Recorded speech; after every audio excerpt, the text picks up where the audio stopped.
The United Kingdom government has finally accepted Nigeria's classification of the indigenous people of Biafra IPOB as a terrorist organization. Following widespread killings and acts of lawlessness, the Nigerian government designated IPOB a terrorist group in 2017. But some foreign countries, including UK, which IPOB leader Nnamdi Kanu holds its passport, did not acknowledge the declaration at the time. However, 4 days ago, after the outlawed group beheaded an army couple who were on their way to Imo State for their traditional wedding, UK acknowledged IPOB as a terrorist organization, directing that it should be excluded from its asylum program. Although the killing, which sparked nationwide outrage, was not among the atrocities of the Nnamdi Kanu-led terror group the UK listed in its policy review document. The action was taken a few days ago after the murder. The acts of the terrorist group, listed by the UK Visas and Immigration UKVI, a division of the British Home Office, were the invasion of an All Progressive Congress APC meeting in Enugu State, where a party chieftain was killed, attacked on an Imo police station, where an officer was killed, killing of Anambra residents during enforcement of sit-at-home order, killing of some policemen en route to Anambra International Airport, among others. All these attacks happened in January 2022 alone. Last year, UKVI had released new guidelines to its decision makers on how to consider and grant asylum applications to IPOB.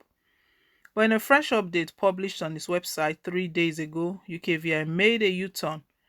IPOB is proscribed as a terrorist group by the Nigerian government, and members of the group and its parliamentary wing, the Eastern Security Network, created in December 2020, have reportedly committed human rights violations in Nigeria, UKVI said in its policy notes.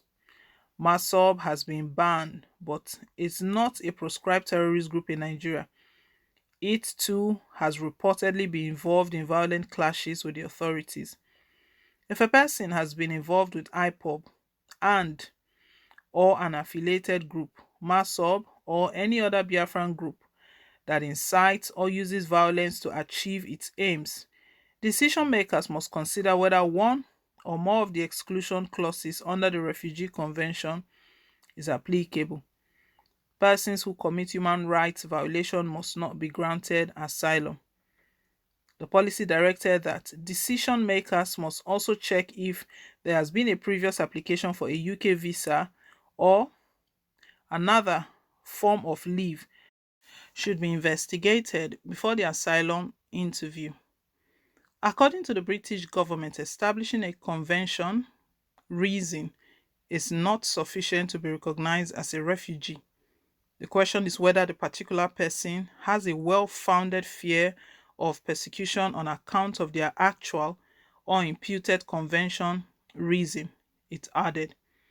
For an asylum application to succeed, it said the decision makers must consider each case on its facts, taking into account the legal status, profile, size, and organization of the group and organization to which the person belongs, and its activities, whether a person in the UK would wish to continue their activism if returned to Nigeria. If not, why not?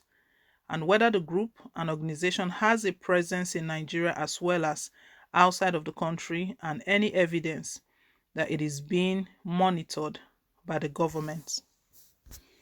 This is shocking. So, the UK government, they finally bought into President Muhammadu Buhari's um, proscribing of the indigenous people of Biafra as a terrorist. You know, it was in 2017 that the federal government of Nigeria proscribed IPOB as a terrorist, and they've been sending out notices to other countries as well to actually take the same position. But UK, over time, they've been looking at this situation, and recently they've just brought out a publication, very very shocking one, because even under Buhari's government, we've seen how The federal government, they've not taken the lives of humans seriously. Lives and property, they don't mean anything to them. An oath they swore to protect lives and properties. The killings, even the Lekki toll gate one, even up till today, no one has been held accountable. No one has been held responsible for that. I'm not in support of IPOB. I'm not even from that region. But just looking at the way things are playing out, really unbelievable. Well, Nigerians are reacting in different ways. This has sparked a lot of reactions. A lot of reactions. Someone just stated that I'm not in support of senseless killings presently going on in Nigeria. No sensible person will be happy with the situation. But if this publication is anything truth, then it is an attack on the right to freedom of existence of the indigenous people of Biafra. If UK government is aware of the killings of security personnel but claim to not be aware that these security personnel are unleashed on the indigenous citizens who only exercise their rights to freedom, agitation, and protest, which is a component of democracy, then it is a double standard. If security personnel kill innocent citizens without persecution, and when the people retaliate, you designate them terrorists, then there is a problem. Can UK government say she was not aware of murder of innocent citizens who were just protesting without arms at the Lekki toll gate? Can she claim she was not aware of killing at Imo State during the recent armed operation Python Dance at the region? Can they claim that they are not aware of killings at Obigbo, Rivers State? What I'm saying is, let UK be sincere and have the courage to condemn evil in its entirety, not just focusing on oil theft, which they have been involved right before the independence. This someone is just reacting seriously that is double standard. UK, they're having double standard, and the reactions that I've been following, they are close to that. Most of the people who are reacting, they are not even people from they are not IPOB members. Someone says UK confused people. Since you announced the asylum, how many of the members have seek for it? How many have you granted? Only UK fought in 177 country. Do they even have shame?